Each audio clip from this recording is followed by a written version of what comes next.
You are listening to the Wild Man Podcast.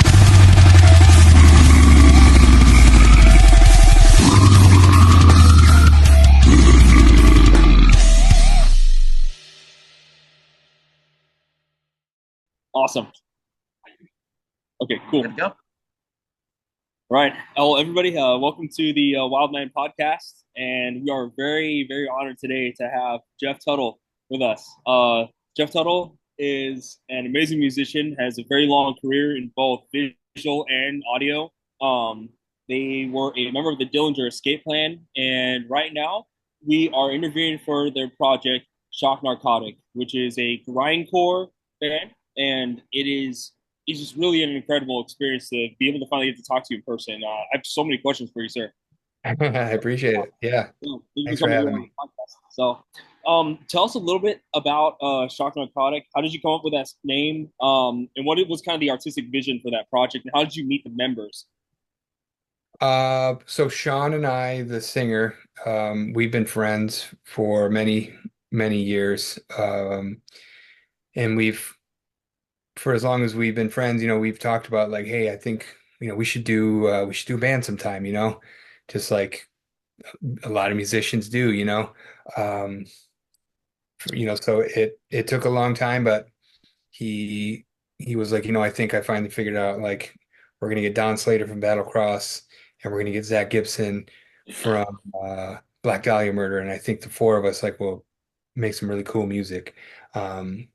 And I'm glad that he was that connection between the four of us because I think it worked really well. We definitely work well together. Um, and as far as the direction, it was really, we started from, the vantage point of like let's do some kind of like grind project, like Napalm Death was definitely thrown out there as a name.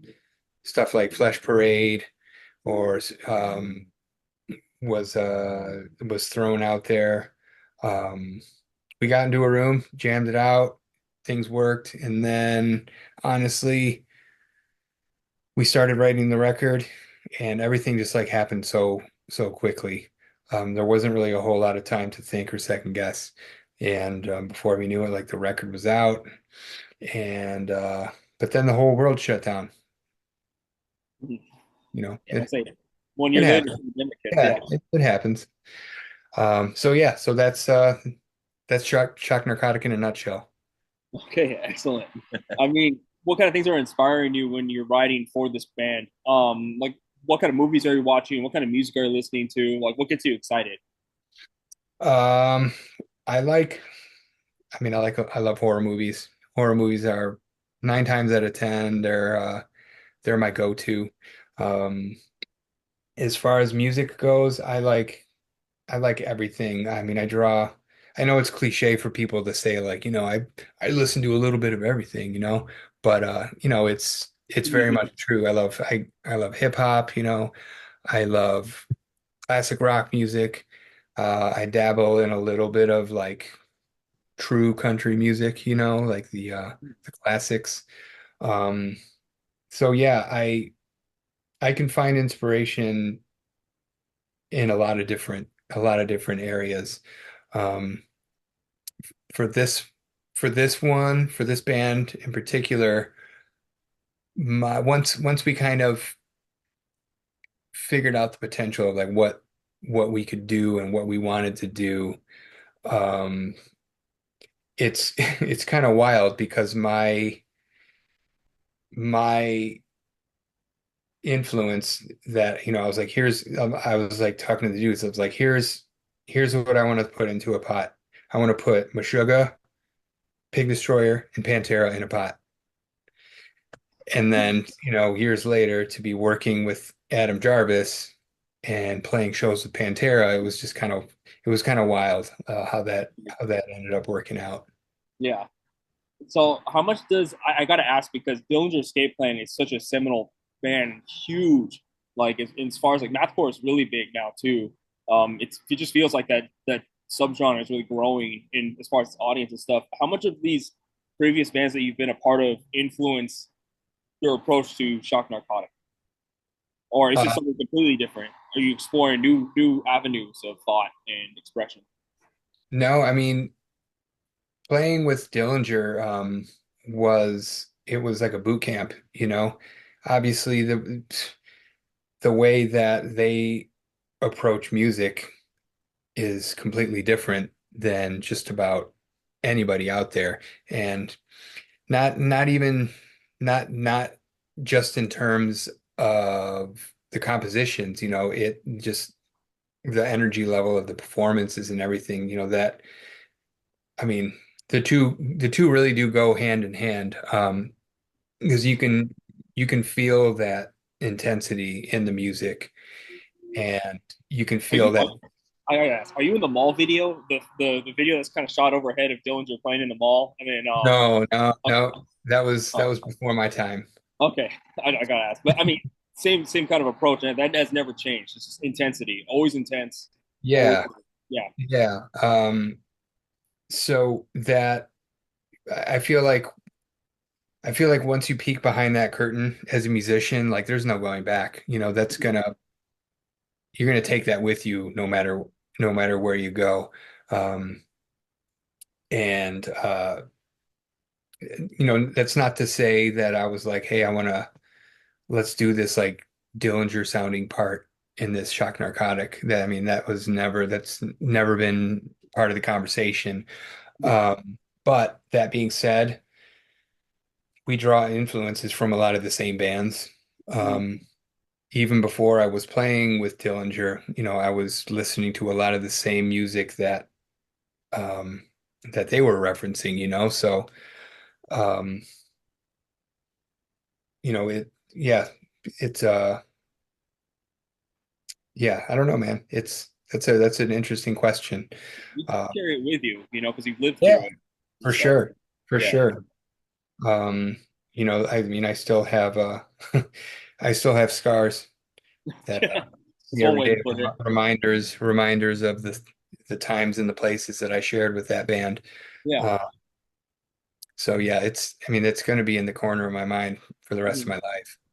It is kind of interesting you point out that aspect of finding the artistic value in just the writing process itself, kind of the behind the scenes thing too. Like that is part of being the artist, like the ethos of being an artist, essentially. You For know. sure. One last question before I turn it over to my co-host Jacob. Like how much does can you go into your relationship with straight edge, with hardcore, and like how does that inform your approach to music and your approach to this band in particular? Um, I mean, I think the two are really mutually exclusive, honestly. Um, I mean, I think, I think Ian MacKaye has said enough about, you know, I think he's pretty much all but said, and maybe he's actually even said like, I wish that I never even came up with that whole thing. Just I don't know, because it's for him, like he never meant it to become what it is, you know. Right. Um, Yeah.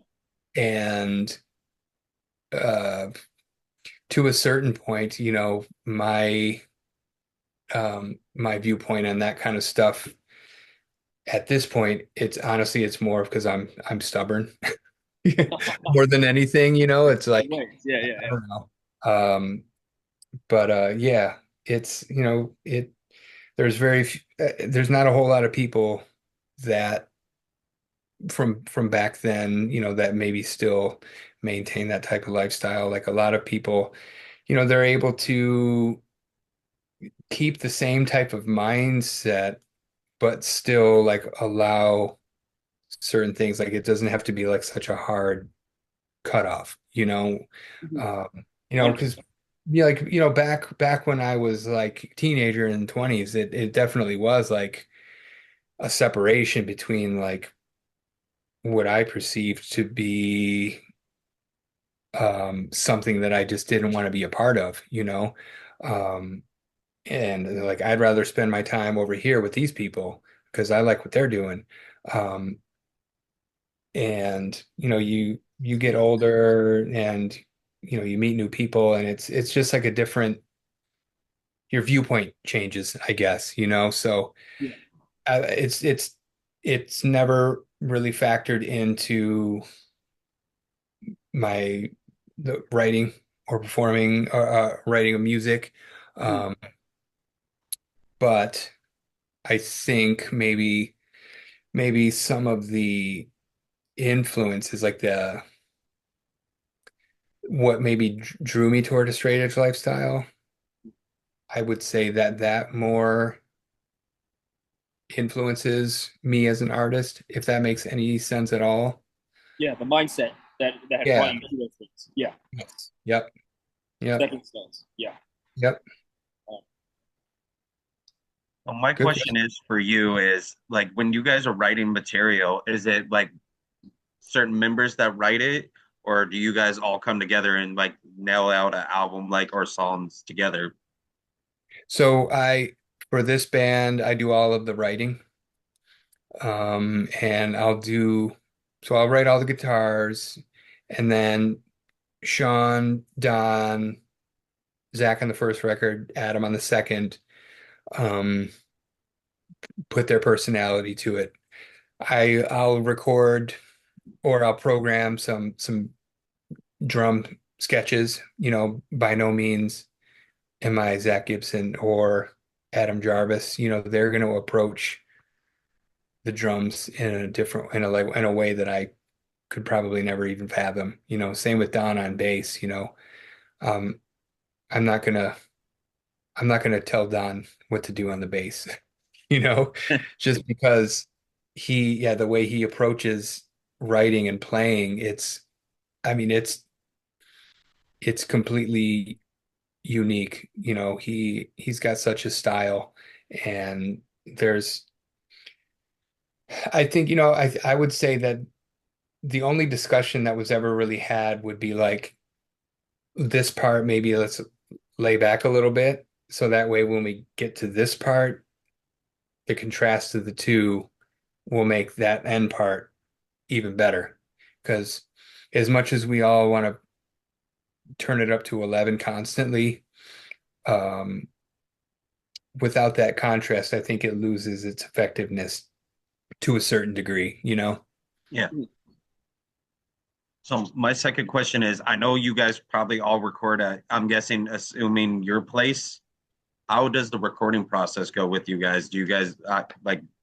I've seen like different people record like separate musicians at a time, or do you guys all record together? So I recorded my guitars at home. Don recorded his. For the new record, Adam went down to record at Phil Anselmo's studio in New Orleans. And then we brought all of that to our engineer up here in Michigan, dumped it all in, and then Sean did his vocals there. So bit of piecemeal, but you know, the days of having to go and like sit in the studio and just languish and spend like all this money and all this time, you know, as great as that is, like you just don't it doesn't have to be done that way anymore. Which Technology is that you great. have at hand. What's that? Like use the technology you have at hand. Exactly. I mean, it's kind of crazy to think, especially I'm not sure how old you guys are, but to see just how quickly things have changed. When I first started playing in bands, I mean, we would have never even fathomed that this would be a possibility in our lifetime. At that time, in the like the late 80s, early 90s, it was like you got to go to a guy that's got a computer, because not even everybody has a computer at that point. And they've got the software, they've got all the gear. Um, so to think like how quickly things evolved, it's kind of, in retrospect, it's pretty nuts, man. Yeah. Um, and it's for better or worse, it's opened up the landscape to a lot of people to be able to express themselves like musically. Um, some would say like that there's a saturation of the market, but you know, um, cream always rises to the top, you know. Mhm. I think, the good stuff's always gonna find its way to people's ears, I Mhm. think. Yeah, so Oh yeah, um like Paul Mazurkowitz, I think that when I discussed it with him, he said back in the early like 80s and 90s, it was really cutthroat. Like they literally, you had to grab a tape, cut out certain parts with the tape. There was no such thing as, oh, a undo button. There was more grind to it. yeah, oh yeah, for sure. Yeah, you were I don't want to say you were forced to be an actual musician, but yeah, I mean you had to have your shit together because Yeah, those those reel-to-reel tapes, man, are not cheap. So it was definitely it was limiting, back then. You needed to have a budget to a certain degree to be able to go to a studio and put out a record. Um, nowadays, um, you know, most laptops come with recording software that is pretty fucking good. You can do some really cool stuff with it. Um, I think which is Steve Lacy. Oh, sorry, no, you go ahead. Steve Lacy. I think he won a Grammy for an album he recorded on an iPhone using the free GarageBand app. I believe so. Yeah, Yeah, yeah, like it's very easy. yeah. It is. On one hand, the flip side of that, and you see this. I think you see this more so in like the world of like video production. Um, but I do see some crossover with like music production where people see like, oh, this person shot this movie on an iPhone, and then other people, uh, like making music videos or something, and they're like, well, why do I have to pay to rent this camera? Like these guys did it on an iPhone, We're like, well, that guy is Steven Soderbergh and he's a genius. Yeah, yeah, Um, so there's a little bit of that aspect where the expectation of the value of things kind of can get diminished a little bit because there is, to a certain degree, I think there's that expectation of like, hey, these tools are available and they're inexpensive, but at the end of the day, you still need that talent to be able to use that in an effective way. And I yeah. think that's like where things can kind of get lost, Mhm.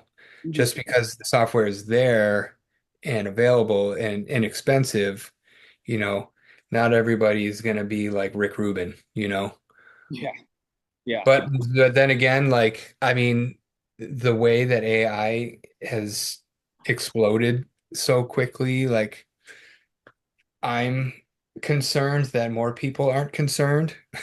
yeah. How Oh, quickly how people do you are feel about willing like how quickly people are willing to accept AI as just like a part of their everyday lives. And you go on Chat GPT and say like, hey, I want to hear I want to hear like a Jay-Z song, but it's country and it's about him going to Burger King. And then it that? spits it out and it sounds just like what you told it to sound like. I mean, Scary. that's some scary stuff. For And songwriters and for like audio engineers like us, like they've exported, yeah, exporting those thinking jobs out there to machinery. It is scary what the future is going to hold for us as yeah, songwriters and as musicians, as creators too. What's it kind of? I mean, so you've seen so many things change over time, and of course, you still are evolving. What are some changes that you hope to see come to the industry? Like in 5 years, where do you hope the music industry will be with all this, even with AI and all these other technologies that are coming up? I mean, I guess really I'm not hopeful, but I am hopeful that given time that the true value of like human creativity will overcome the ease and simplicity of using AI. Um, because I mean, who knows really what the extent of what AI is going to be capable of, but there's certain things that are just inherently human, I think, that you won't be able to capture with AI, but the more that it grows and the more that it feeds into itself, I don't know, man. There might be a time very soon where it becomes like indistinguishable, especially on like the national level of songwriting and like the top 40 type stuff. I mean, that stuff has always for a long time seemed manufactured, and it's auto-tuned to hell, and it's The formula. I think Devin Townsend said like it is an actual like legitimately like it they really, know yeah. yeah Yeah, formula A, B, and C into the equation, you're gonna get D. So yeah. yeah. I mean, and now you're pretty much literally given the opportunity to do that, like I'm going to feed A, B, and C into this machine and it's going to spit out what I need. But you know, AI right now seems to have a hard time making extreme metal from what I've noticed. It doesn't do it quite well. There's still quite an uncanny valley. So, hopefully writing weird, grindy, really technical music will continue to yeah, confuse it, you know? yeah, for sure. I think we're safe for the Yeah. time being. Right. 100%. Yeah. So, Mr. Tuttle, thank you so much for coming here and giving us your time and talking to us about your project, Shark Narcotic. Is there anything you want to tell the fans? Anything you want to check out? Anything you want to announce here before we sign off? Um, just, it took us 6 years to get this record out for one reason or another.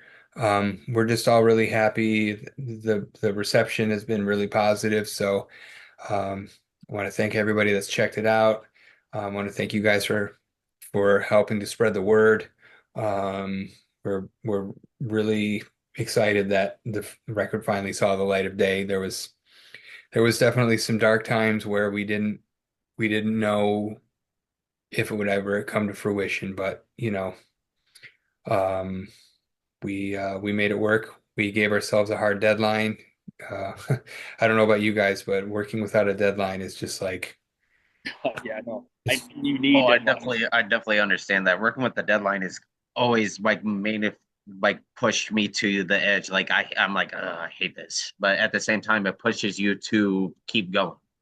absolutely, yeah. Yeah, so Yep. let's check out that new album. A lot of work went into a lot of blood, sweat, and tears. It sounded like so. Yeah, Mr. Tuttle, thank you again for coming on to the Wild Man podcast and just sharing your thoughts and experiences with us. It really means a lot, and I hope we can talk to you soon. When you guys have a tour to announce and other things. So Absolutely, man. Yeah, yeah, thank you guys. yeah. Sir, have a good day. Thank you so All much, and right. hope to see you soon. All right, excellent, excellent. The Wild Man Podcast. Let's rock and roll.